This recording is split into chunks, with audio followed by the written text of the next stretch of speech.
اب مجھے کسی تجربے کی ضرورت نہ تھی۔ اماں بیچاری زخمی ہو گئی تھی۔ مجھے کتاب سے خوف محسوس ہونے لگا تھا۔ انسانی فطرت ہے کہ جس چیز کو پانے کے لیے تڑپتا ہے اس کے مل جانے پر فوراً بیزار بھی ہو جاتا ہے۔ میرا دل 300 روپے برباد کرنے پر مجھے ڈپٹ رہا تھا۔ میں نے فوراً فیصلہ کر لیا کہ میں یہ کتاب اس کتاب فروش کو واپس کر دوں گا اور بدلے میں کوئی اور کتاب لے لوں گا۔ اگلے روز فیکٹری سے فارغ ہوتے ہی سڑک کے اس طرف چل پڑا جہاں وہ بوڑھا کتاب فروش کتابیں سجائے بیٹھا تھا، مگر آج وہ گوشہ خالی تھا۔ میرے اوپر ہوش گر گئی۔ میں جلد از جلد اس کتاب سے جان چھڑانا چاہتا تھا، مگر نہ جانے تقدیر کو کیا منظور تھا۔ اگلے 5-6 دن وہ شخص مجھے نظر نہ آیا۔ بہت سے لوگوں سے اس کے متعلق پوچھا تو انہوں نے لا علمی کا اظہار کیا تھا۔ میں مایوس ہو گیا تھا اور اس کی تلاش ترک کر دی تھی۔ میں نے اس کتاب کو ایک خاکی لفافے میں حفاظت سے بند کر کے اپنی کتابوں والی الماری میں چھپا دیا تھا۔ اسے خرید کر مجھ سے غلطی ہو گئی تھی، مگر اب میں کوئی بھی بے احتیاطی کر کے کوئی نقصان نہیں دیکھنا چاہتا تھا۔ میں اسے رکھ کر تقریباً بھول ہی گیا تھا کہ اسم اعظم نامی کوئی کتاب میرے کمرے میں موجود ہے۔ علاج معالجے کے بعد اماں اب کافی بہتر ہو گئی تھی۔ ان کی تکلیف دیکھ کر بہت شرمندہ ہوتا، جس کا ذمہ دار میں تھا۔ میں نے کتاب فروش کو بہت ڈھونڈا۔ وہ نہ جانے یوں اچانک غائب ہو گیا تھا، شاید بیمار ہو چکا ہو یا پھر اپنی عمر کی نقدی تمام کر چکا ہو۔ ایسے کئی خیالات میرے دل میں آتے رہے۔ ایک رات فیکٹری سے آتے ہوئے دیر ہو گئی۔ ابھی گھر سے کچھ دور ہی تھا کہ راستے میں خشک میوہ جات کے ٹھیلے پر نگاہ پڑی تو میں وہیں رک گیا۔ میوہ جات کافی پڑے تھے۔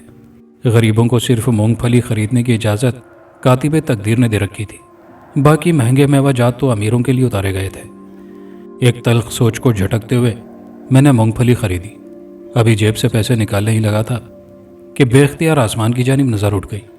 سرخ انگارا آسمان آندھی اور جنونی ہواؤں کی زد میں نظر آیا تو میری حیرت دو چند ہو گئی۔ ابھی تو موسم بالکل ٹھیک تھا، یہ سب آنن فانن کیا ہو گیا؟ بھائی جلدی پیسے دے دیں، بہت زور کی آندھی چلنے والی ہے، ریڑھی والا موسم کے تیور دیکھ کر عجلت میں بولا، اور میرے دیکھتے ہی دیکھتے درخت کا بھاری بھرکم تنا ٹوٹا اور ریڑھی والے پر گر گیا۔ وہ ایک دل خراش چیخ مار کر گر پڑا۔ وہ بہت زیادہ زخمی ہو گیا تھا۔ ادھر ادھر کے لوگ اسے اسپتال لے جانے کا بندوبست کرنے لگے۔ میں حیران و پریشان گھر کی طرف چل پڑا۔ آندھی شدت اختیار کرتی جا رہی تھی۔ میں قدم جتنا آگے بڑھاتا اتنی ہی شدت سے پیچھے دھکیلا جا رہا تھا۔ راستے آندھی میں گم ہو کر رہ گئے تھے۔ مجھے لگتا تھا کہ جیسے میں کسی ریگستان میں چل رہا ہوں۔ ہر طرف ریت ہی ریت کا طوفان تباہی مچا رہا تھا۔ گھر کے قریب پہنچا تو احساس ہوا کہ آندھی کا اصل مرکز میرا گھر تھا۔ میں نے دروازے پر دیوانہ وار دستک دی، مگر کوئی کھولنے نہ آیا۔ شور ہی اتنا زیادہ تھا کہ شاید سب اندر خوفزدہ دب کے بیٹھے ہوں گے۔ اماں، اماں دروازہ کھولو۔ میں نے دونوں ہاتھوں سے دروازہ پیٹتے ہوئے آوازیں دی۔ آخر خدا خدا کر کے دروازہ کھلا اور میں اپنے کمرے کی جانب لپکا تو کمرے کا منظر میرے ہوش اڑا گیا۔ میری چھوٹی بہن کے ہاتھ میں وہی کتاب اسم اعظم تھی جس کے مطالعے میں وہ محو تھی۔ میرے تو پیروں تلے زمین ڈول گئی۔ اوہ، تو یہ سب اس کتاب کی کارستانی تھی۔ یہ خیال ذہن میں کوندا تو میں نے جھپٹ کر بہن کے ہاتھ سے کتاب لی تو اس کی محویت ٹوٹی۔ کس نے کہا تھا بغیر اجازت میری الماری سے کتاب نکالو؟ بولو، میں نے اسے غصے سے جھنجھوڑتے ہوئے پوچھا تو وہ خوفزدہ ہو کر رونے لگی۔ وہ بھی میری طرح مطالعے کا شغف رکھتی تھی اور میری اجازت کے بغیر بھی میری کتابیں اکثر پڑھ لیتی تھی، اور میں نے کبھی اسے ٹوکا نہیں تھا۔ مگر آج بات دوسری تھی اور وجہ میں اسے نہیں بتا سکتا تھا، جو ابھی میری سمجھ میں نہیں آ رہی تھی۔ بھائی غلطی ہو گئی، اب نہیں چھیڑوں گی آپ کی کوئی کتاب، وہ بیچاری سہم کر بولی۔ وہ تو یہی سمجھ رہی تھی کہ میں اسے کتابوں کو ہاتھ لگانے سے منع کر رہا ہوں، حالانکہ میں صرف اس پراسرار کتاب کو ہاتھ لگانے سے منع کر رہا تھا۔ آندھی مکمل طور پر رک چکی تھی۔ ہر طرف سکوت ہی سکوت چھایا تھا۔ آدھی رات بیت چکی تھی، مگر اس غریب ریڑھی والے کا خیال مجھے سونے نہیں دے رہا تھا۔ اماں کے بعد یہ دوسرا شخص اس کتاب کو غلط طریقے سے استعمال کرنے پر شکار ہوا تھا۔ میرا دل احساس ندامت سے مجھے چین نہیں لینے دے رہا تھا کہ وہ غریب شخص نہ جانے کب تک تکلیف اٹھائے گا۔ رہ رہ کر اس کی اذیت مجھے غمزدہ کر رہی تھی۔ مجھے لگتا تھا کہ اس کتاب کو حفاظت سے الماری میں رکھ کر میں نے مصیبت والے غار کے دہانے پر پتھر رکھ دیا تھا، مگر یہ میری غلط فہمی تھی۔ کوئی بھی میری غیر موجودگی میں اسے نکال کر پڑھ سکتا تھا اور نتیجہ کسی نہ کسی تباہی کی صورت میں نکلتا۔ میرے دل میں الٹے سیدھے خیالات آنے لگے۔ کہ اس کتاب کو اب جلا دوں یا پھر دریا میں پھینکاؤں۔ ابھی انہیں سوچوں میں تھا کہ اذان فجر کی سحر بلند ہوئی تو میں نے وضو کیا اور نماز ادا کی۔ کتاب ابھی بھی میرے سرہانے نیچے پڑی تھی۔ سوچا باوضو تو ہوں، اب پڑھ کر دیکھتا ہوں۔ دل میں خوف لیے لرزتے ہاتھوں سے کتاب تھامی۔ سارا دھیان اس طوفان کی طرف تھا جو ایک دم اور نہ جانے کہاں سے آ جاتا تھا۔ دل بری طرح سے دھڑک رہا تھا، مگر آج نہ تو طوفان آیا اور نہ ہی آندھی۔ میرا خوف کچھ کم ہوا۔ اس بوڑھے شخص کی بات کی تصدیق ہو چکی تھی کہ باوضو کتاب کو پڑھنا اولین شرط تھی۔ میں نے کتاب کا مطالعہ شروع کیا۔ وہ مختلف وظائف سے بھری ہوئی تھی، بہت سے جلالی وظائف جو بہت جلیل القدر اولیاء کرام کے تھے۔ مصنف نے کسی خزانے کی طرح اس کتاب میں محفوظ کیے تھے۔ دلی مراد برائے، پسند کی شادی، اولاد نرینہ کا حصول، زیارت ارواح، کشف القہور، روزی اور رزق کے تیرے بہدف وظائف اور عملیات۔ 1 رات 3 راتوں یا پھر 11 راتوں کے وظائف تحریر تھے۔ ساتھ ہی ان کی شرائط اور احتیاط ترک جمالی اور ترک جلالی کے ساتھ ادائیگی زکوٰۃ کا بھی ذکر مفصل انداز میں کیا گیا تھا۔